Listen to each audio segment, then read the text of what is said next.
Alright folks, this is Steve's Garage, and we're going to be doing the rear disc brakes on a 2008 Saturn Aura XR. Car's got about 100,000 on it. Bought it about 4 years ago. The previous owner had replaced the rear pads, but not the rotor, so the pedal's getting a little bit weak, and that means these back brakes need to be done, because I've already done the front pads, rotors, and calipers about 2 years ago, and you guys can see in there, but it's getting kind of a little bit tight in there, a little bit worn out, and these rotors are kind of old. So we're going to take this apart. Hopefully not going to have any problems with the calipers. That's a lot of times the problems. Calipers stick and the boots get torn and stuff like that. So hopefully we don't have any issues with that. Otherwise it should be pretty straightforward. Got it up on the jack stands. Got my Husky, go over here. I got the Husky 175 PSI that I bought, the compressor that I bought at Home Depot. Obviously my impact gun right here. Took everything off. I went ahead and properly, securely, safely secure the car. Got the tire underneath right there to show that, you know, for extra safety. So we have 3 points of contact right there. And these are the parts that you're going to need. You got to have a 3/8 ratchet. Gonna have a 14 millimeter, 13 miller, might need a 12 millimeter once we get in there and take away the brake hardware. This is going to be used to compress the piston. This is some lubricant you're going to put on the brakes, keep things moving well. This is the hardware kit, basically where the brake shoes. We wind up going in, and there's the each set. So that's one side, and that's the other side. I got these over at Advance Auto. So we're going to go ahead and do the video and see how it goes. Alright folks, we got the first side off. Brake pads actually have some decent meat on them, although the outside one is kind of lame. The inside one has still got enough, but as you can see, it's wearing somewhat unevenly. It could be a sign of something wrong with the caliper, but it could also be, I believe these rotors are the original rotors that came with the car. It took forever. Slide pin over here was loose. So it wasn't loose, it just, stupid thing wouldn't come out. So, oh my god, what a hassle. Whew, been here for 2 hours already, people. Alright folks, so this is Steve's Mechanic. We're going ahead and doing these rear disc brakes, 2008 Saturn Aura XR. Fits a lot of other applications, of course. As you can see, these rotors are pretty much completely wasted. I have a feeling these may be the OEM rotors that came with the car. And the previous owner, about 4 years ago when I bought this car, he went ahead and put the pads on here in the back. But look at this rotor. This thing is totally nasty. The pedal is not anywhere near what it's supposed to be with four-wheel disc brakes. So these things are going out of here. Got new pads and rotors. So the first thing you guys got to do, you know, jack up the car, get it up here, and put your jack stand, right? There we go. So now we got a jack, we got a jack stand. You can also take your tire and put it underneath. It's right over here, guys, if you want. So, do this. There we go, kind of for safety. Put underneath the control arm right there. And first thing you do is you go ahead and you loosen up the caliper slide pin nut right here. And if you can see the other one right here. These are a 14 millimeters, guys.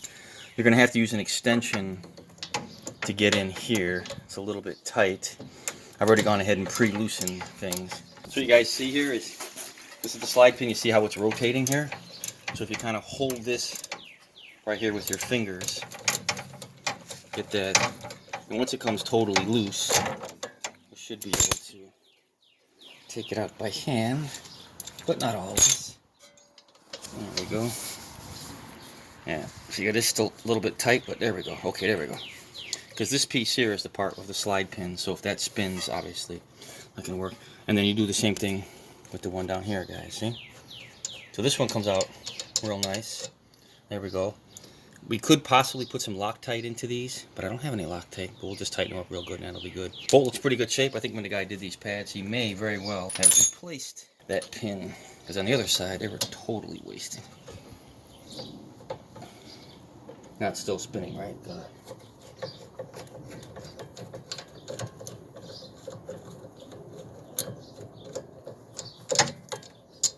Alright, cool deal, guys. So, yeah, these pins are definitely not the OE ones. They're definitely been replaced. Good deal. The ones on the other side were totally wasted. Now, guys, we have to try to get this caliper off of here now. And I think, yeah, see, we got to get that caliper, but sometimes you got to take the whole other part off too. So let's see. There we go. See, guys, you kind of rock it back and forth.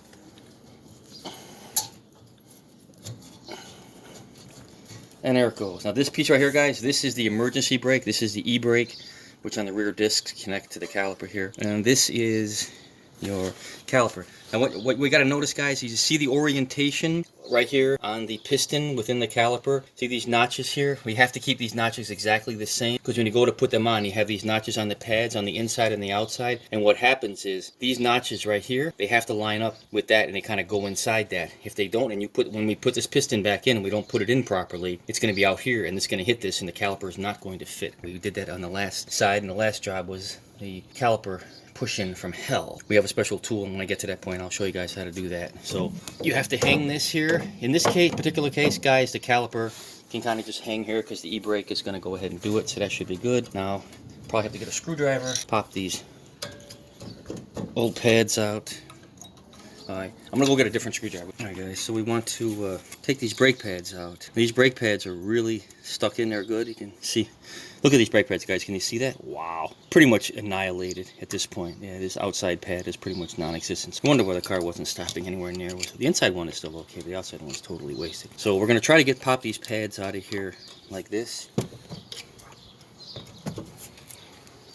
And since it's not really working, guys, what we're going to do is we're just going to go ahead and say scratch that whole idea, and let's see if we have the right size. There we go. Okay, it's also a 14, so we're going to go ahead and pull this. These two here are the bracket right here for the pads. So we're going to pull this out of here, then we'll pop the pads off, and we'll pop the rotor off, and then we'll go ahead and we'll compress that caliper, making note of exactly where it is because of these two little notches over here. So same thing, guys. Same thing, just different. Okay. It's on there pretty good.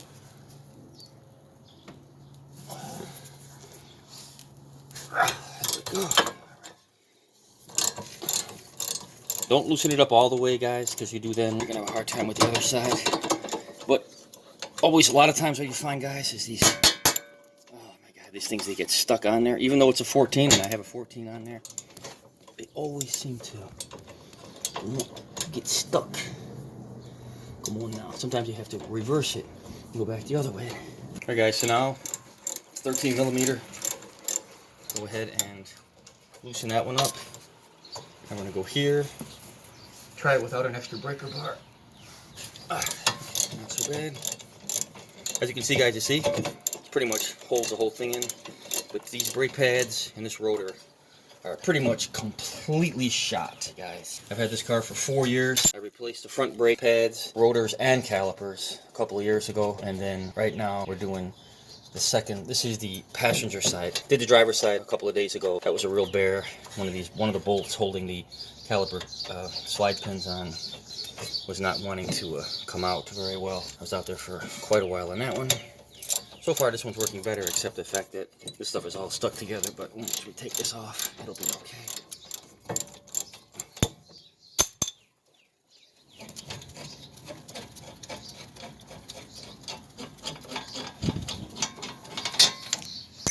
That's one.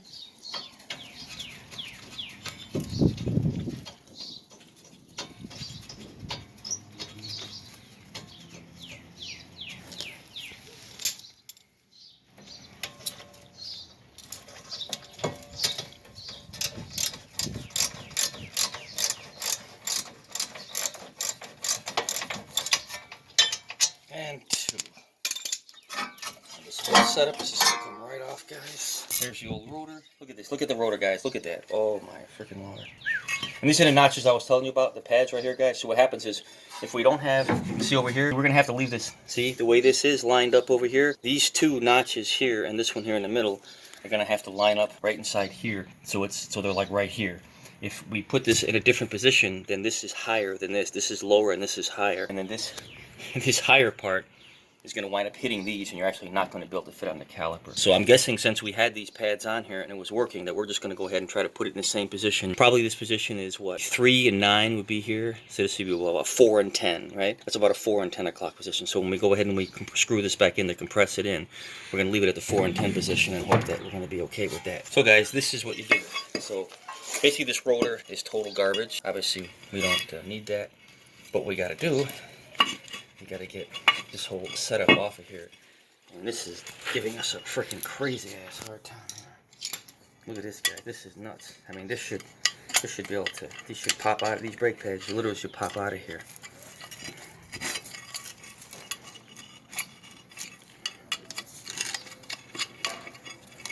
There we go. Okay. What I'm doing is I'm taking a wire metal brush and just kind of scraping some of this excess rust back here. Might as well, right guys? A little bit of rusty stuff here. This car is a 2008. We are in 2021, so this thing is like pushing 13 years old here. It's been a pretty good car, but got some rust in here, so I'm just cleaning this up a little bit. Get some of this crap out of here. Doesn't have to be perfect, guys. There's some of this loose debris. Might as well once you're in here. Wheel bearing feels good, right? See that? Spins all nice. No noises, no shaking. Yep, it's good. And the same thing here. What we're going to wind up doing, guys, is we're going to clean this up. We're going to put a little bit of disc brake slide grease on here. Same thing, guys. See? Go here. Just kind of clean this up. Clean it up where the bolts go in here.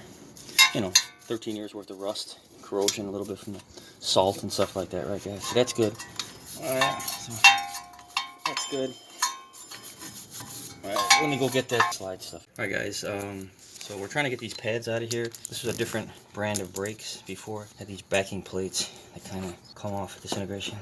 Really tricky to get these brake pads out of here, guys. Holy Kalunda, this is nuts. I wonder why this thing wasn't working right at all over here, and these brakes weren't working. So what happened here, guys, is I don't think the person who did this before put any.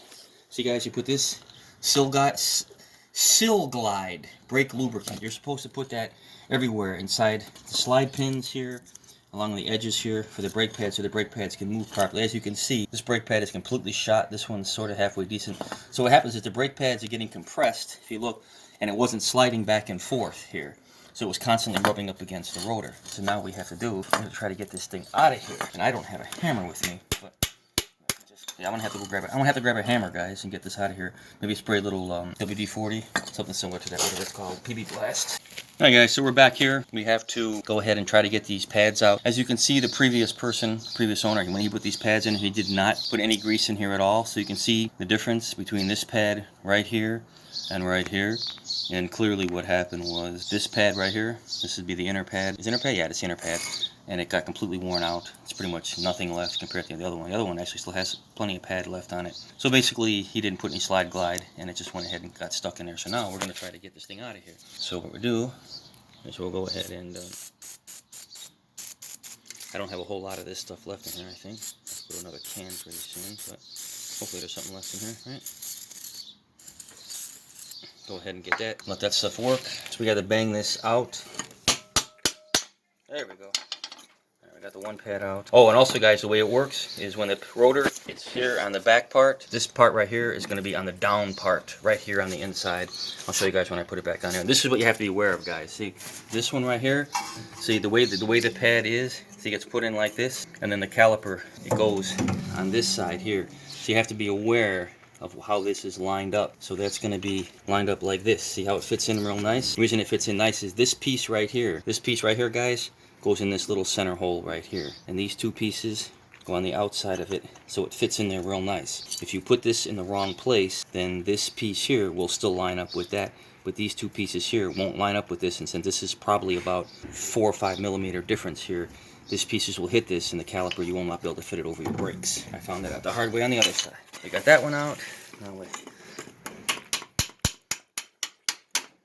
There we go, guys. Not too bad. But that's what happens, guys, when you don't use any of this Sil Glide to go ahead and lube things up. So that's the old junky parts. Put this junky part here. And obviously, guys, this thing is pretty dirty. So I'm going to go ahead and grate this a little bit clean here.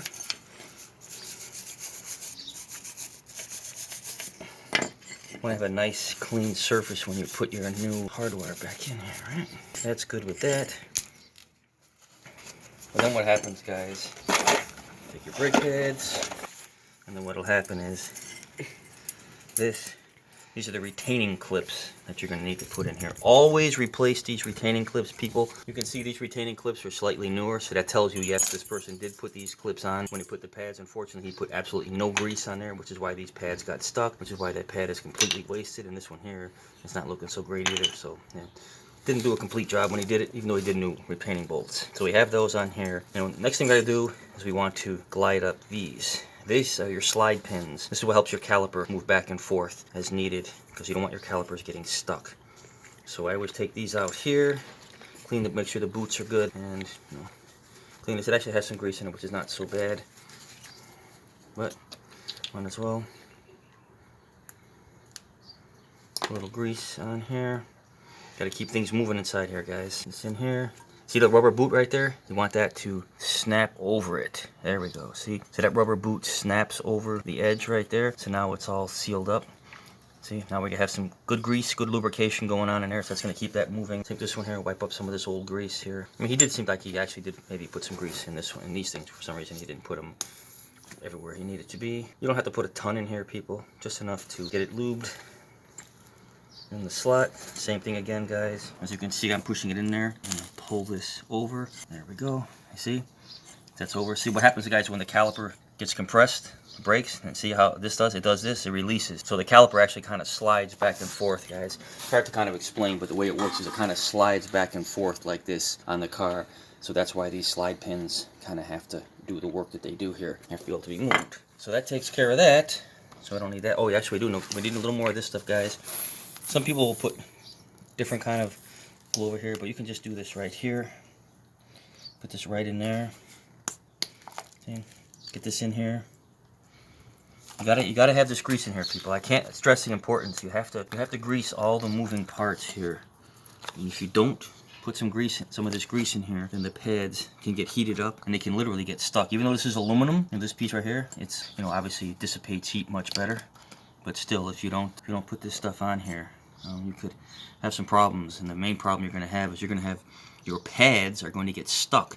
So the way brakes work is it goes ahead and the piston compresses, right? And the caliper compresses, pushes the brakes, puts a force on the wheel, and the car stops. Well, if these things aren't greased up and they don't come back into place, and they're going to stay compressed, and then they're going to continue to be burning up, and you don't want that. So definitely put some grease in there. It helps with that. And same thing, guys, you got to put the pads back on the same way. But we're not going to put these pads on right this second, because what we have to do now, guys, is we have to go ahead and we have to focus our efforts on compressing this piston, so we can get that done properly. You can put these pads on there, guys. See, guys, once you put these pads on here, you can see the difference in the new pads compared to the old pads.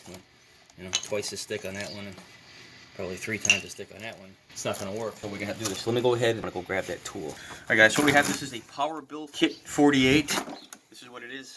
I went ahead and I rented it from Advance Auto Parts, which is where I got all my parts and stuff. This is basically what you're going to use to go ahead and compress this piston within this caliper. On my other car, it doesn't have this. It's a Grand Am, totally different setup. It's open like this, and you just basically compress it, push it in. But this one, you actually have to screw it. It's a screw type. This tool, you're going to be screwed.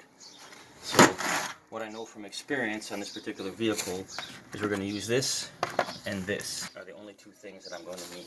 Now what I'm going to do before I do this, guys, is I'm going to put a little bit of this grease right around the boot here, just to help with the movement as we go ahead and compress this piston. Because if the boot gets stuck, let's say the piston wants to go in but the boot doesn't want to, or vice versa, then you're going to wind up tearing the boot. And if you tear the boot, then you have to get a new caliper because you're introducing air into the system. Do not use channel locks in these, people. Then there's another guy on YouTube, he's got 2 million views explaining to people how to do this, and he goes ahead and he puts channel locks in there. And then he realized he wasn't supposed to do it, and everybody complained, and he's updated his comments on there like, yeah, don't do this, because you put channel locks in there, you will shred that little boot. Once you shred that boot, the thing starts leaking, that's it. Caliper time, baby. And how many times have I worked on brakes, people had to put calipers on there afterwards? Oh, I don't want to think about it. On this car, I had to put 2 front calipers, and then on the Grand Am, I had to put another caliper on the one side. That's something you don't want to have to go down that road. So what you do, people, is you take your 3/8, this is a 3/8 drive ratchet with an extension here, and we're going to take these. This goes on the one end, like that. And this piece goes on it. In this particular application, it's 1 1/4. And hopefully,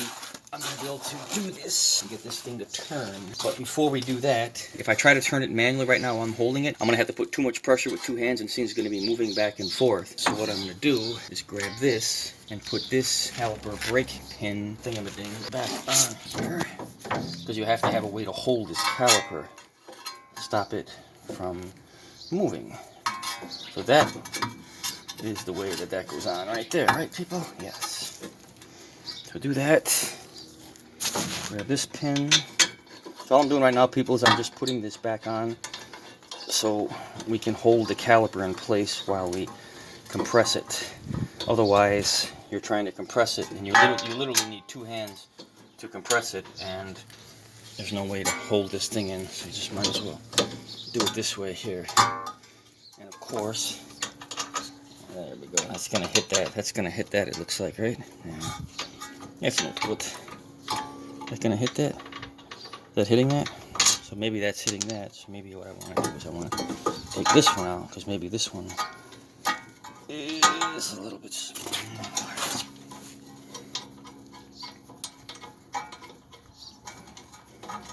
You can stop this.